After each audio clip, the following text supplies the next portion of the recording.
মিস্তি, তুই কি সত্যি সত্যি স্কুলে যাবি না? মিস্তি, তুই ওরকম করিস না। তুই না গেলে আমিও স্কুলে যাব না। বকু, গিয়ে পড়তে বস। না, আমি বসবো না, আমি স্কুলেও যাব না। ছি, অমন কথা কইতে আছে? তাহলে কেন তুই অমন করছিস? তুই এখন বুঝবি না, তুই বড় হ, ঠিক বুঝবি। তুই কি খুব বড়? অনেক বড়? হ্যাঁ, তুই অনেক বড়, পুরো ধাড়ি আমি, জানিস না? মেজি, আমি কিন্তু মাকে বলে দেবো তুই আজে বাজে কথা বলছিস। কি আমি না তোকে কইলাম মেজিকে ডেকে নিয়ে, তুই এখান দাঁড়িয়ে গল্প করছিস? বলেছি তো, ওই তো আসছে না। কি রে পারু, পড়তে বসবি না? ভর্তির সময় ভালো করেছিস তাতেই হয়ে গেল? এই তো সবই শুরু রে, এখন কত মন দিয়ে লেখাপড়া করতে হবে বলতো? চল আয়। মিস্তি বলেছে ও স্কুলে পড়বে না।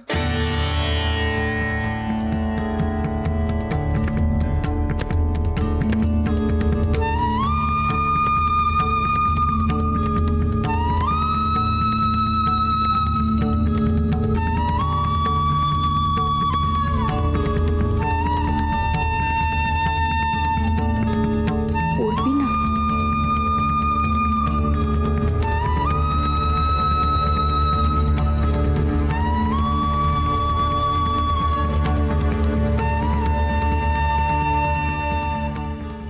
দেখ, মিন্সদি ভয় পেয়েছে।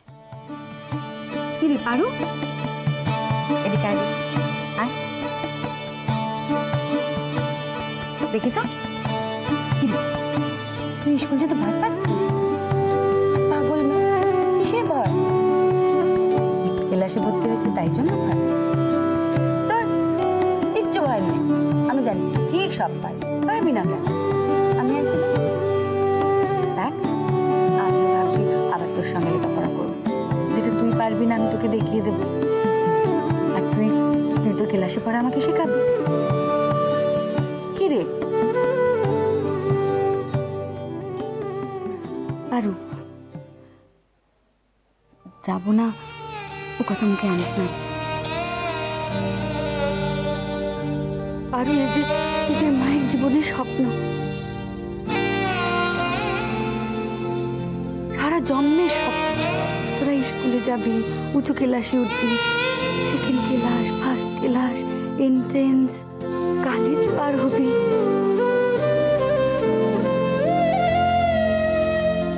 পারু, তোকে যে জবাব দিতে হবে সংসারের সব অপমান, সব অগ্রাহ্যি, সব বিদ্রুপের।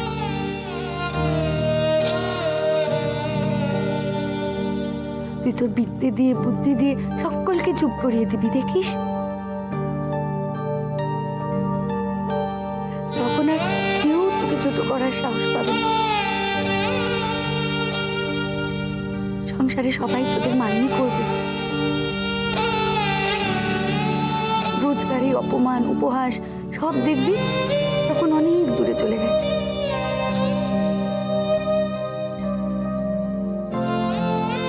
আরেকখানা কথা তোকে কয়ে রাখি,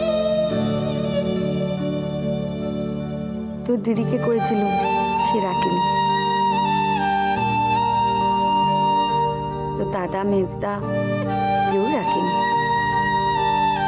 তোকে কিন্তু রাখতে হবে।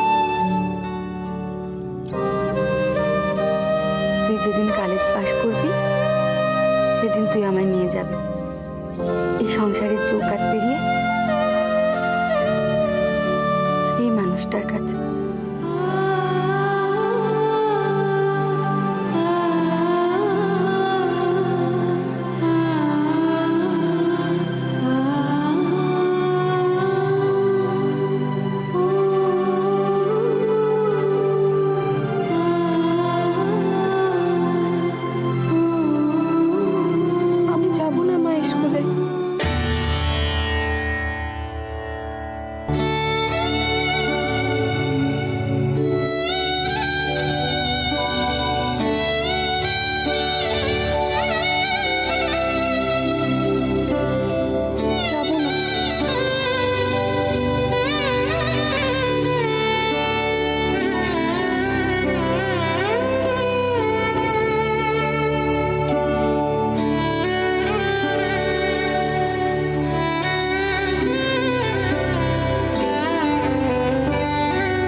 কি করছিস পারো?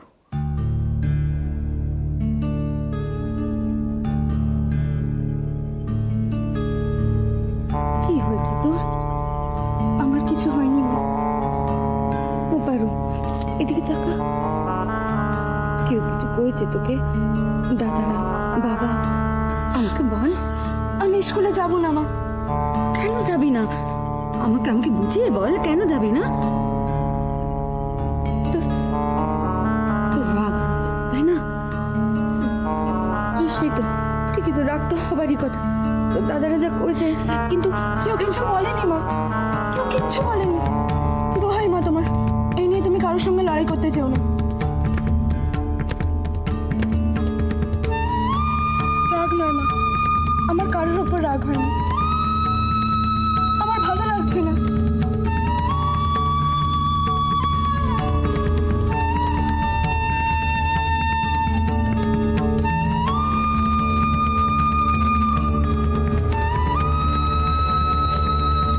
আই, কি ভালো লাগছে না? পড়তে ভালো লাগছে না? বেশ তো, কদিন পড়তে হবে না। সোমবার থেকে নাই স্কুল নাই গেলি, কদিন পরে যাবি। আমি আর কোনোদিনও যাব না। পাগলামো করে মেয়েটা। পাগলামি না মা, আমি যা বলছি ঠিক বলছি।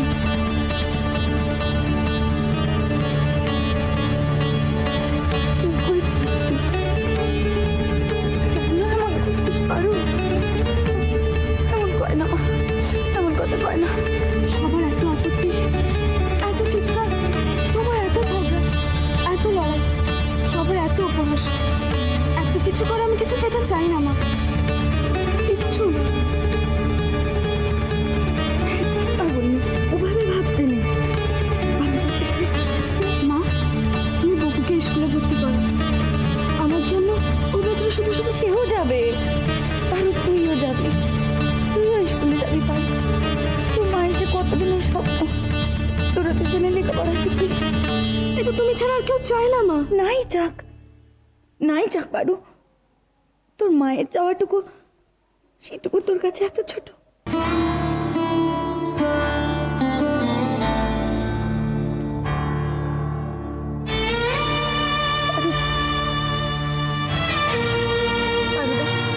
তোর বাবা তো রাজি হয়ে গেছেন, তিনি আমায় কয়েছেন তোর স্কুল যাওয়া নিয়ে আর কখনো কোনো আপত্তি করবেন না। মা, তুমি মনে করো বাবা রাজি হয়েছে? কালকে তুমি রাগের চোটে চিৎকার চেঁচামেচি করে অজ্ঞান হয়ে গেছিলে, তাই বাবা ভয় পেয়ে যা বলার বলেছে। মা, এভাবে হয় না, এভাবে আমি চাই না, চাই না আমি। তুই চাস না? কি চাস না তুই? কি চাস না? তুই স্কুলে যেতে চাস না? আলো, তো বড় হয়ে গেছিস তুই, মার কাছে মিছে কথা কস। মিছে কথা কইছি না মা, সবার এত ঝগড়া, এত আপত্তি। আর এত ঝগড়া, এত আপত্তি তোর ভালো লাগে না, না? আর তাই জীবনের এত বড় একখানা সিদ্ধান্ত তুই নিজে নিজে নিয়ে নিলি যে স্কুল যাবি না। কথা কানা কেবল আমায় জানিয়ে দিলি, তুই জানানোটুকুই তোর মাকে মেনে নিতে হবে, তাই তো?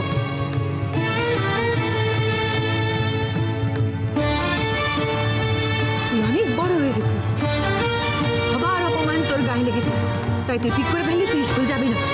তোর মায়ের অপমান, দিনের পর দিনের অপমান যা শেষ হয়েছে কেবল তোদের দুজনের এই দিনটার জন্য, সেটা তোর কাছে কিচ্ছু না।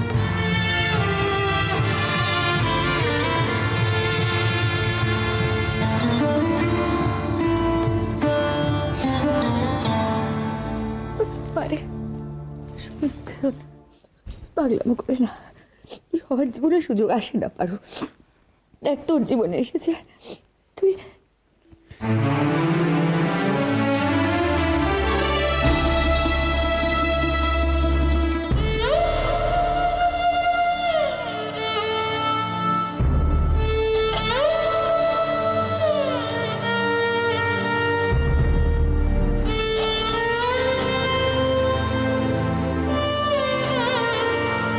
আমি স্কুলে যাব না, আমি লেখাপড়া করব না। ঠাকুমা তো বলেছে মেয়ে মানুষ সংসারে লেখাপড়া শিখলে অনাথ সৃষ্টি হয়।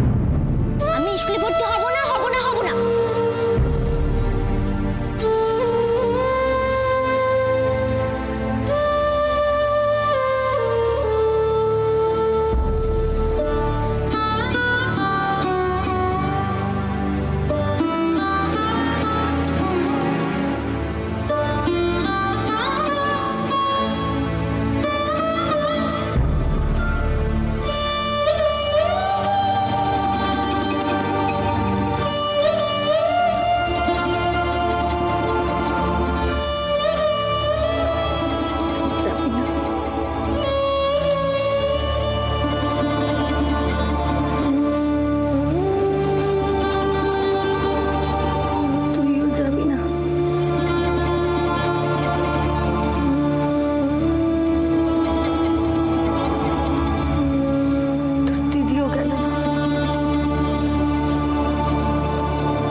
যাবি না?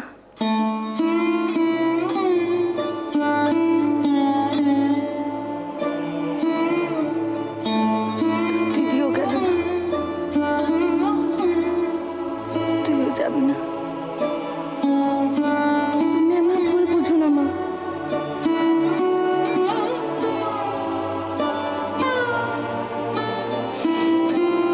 ভুল বুঝে আমি করলুম পারো।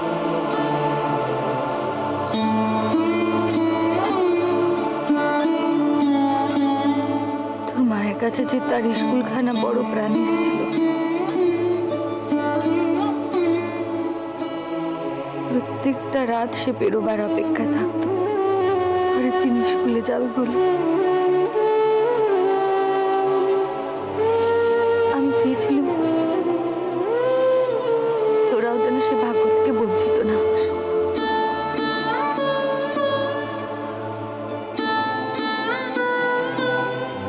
আবার তো সে কবে কোন কালে দাড়ি পড়ে গেল সে আর।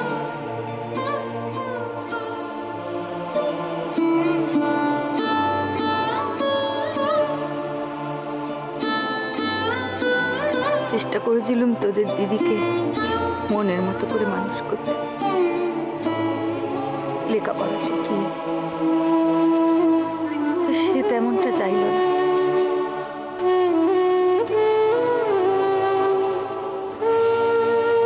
আমি চেয়েছিলাম দর্জিপাড়ার বাড়ি ছায়া যেন ওর উপর না পড়ে।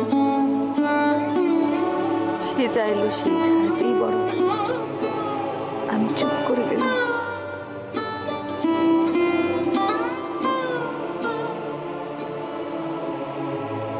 ঠিক তখন তুই পেটে এলি।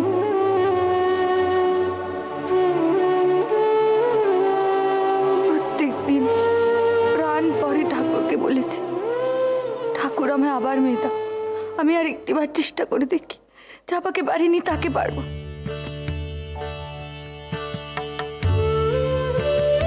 কেন কেন চিরটাকাল কেবল মেয়েদেরই পথ আটকাবে এই সংসার?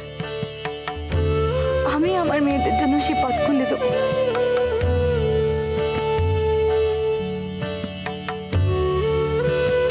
তুই এলি কোলে, বকুল এলো। আবার সেই লড়াই, সেই যুদ্ধ, বাধা, কটু কথা।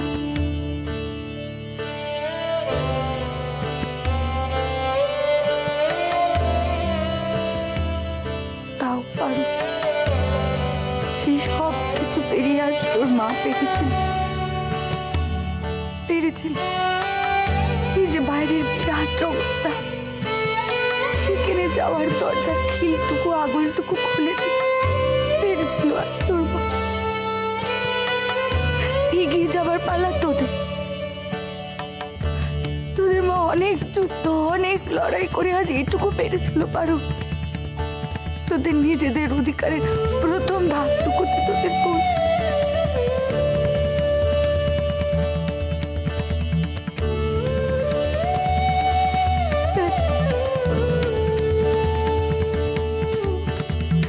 ওই দরজাটার উপর তুই যাবি না পারো। এ যদি আমার অধিকার, তবে এর জন্য এত যুদ্ধ কেন? মা, এ যদি আমার অধিকার, তবে এর জন্য এত যুদ্ধ কেন? এ তো ছিনিয়ে নেওয়া। এত লাঠালাঠি করে কেড়ে নেওয়া জিনিস আমি চাই না।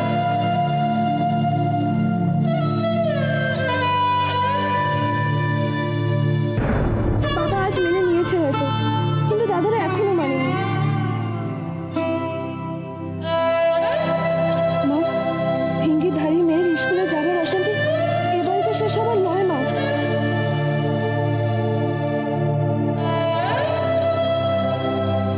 তোমার লড়াই, তোমার যুদ্ধ আরো আরো চলতে থাকবে।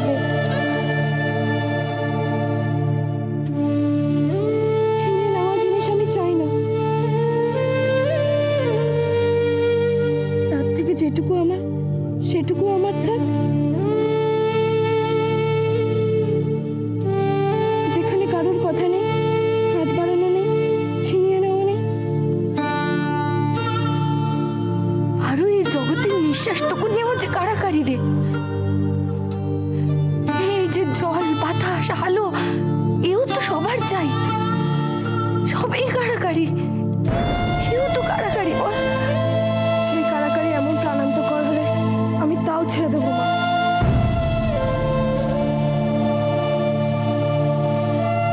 চলে যাবো আমি।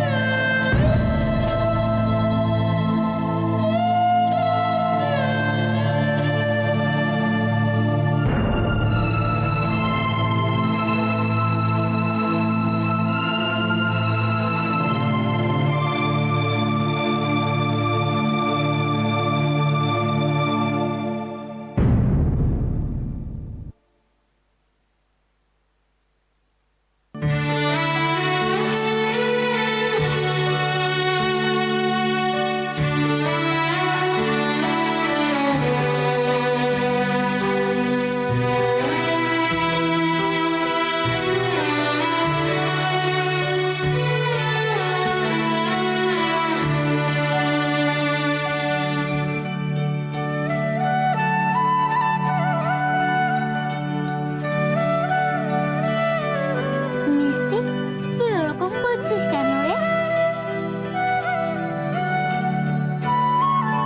এই মিষ্টি, কেন করছি সেটা মা ঠিক বুঝেছে। আমি তো বুঝিনি, আমাকে বুঝিয়ে দিবি? বললুম না, কাড়াকাড়ি করে পাওয়া জিনিস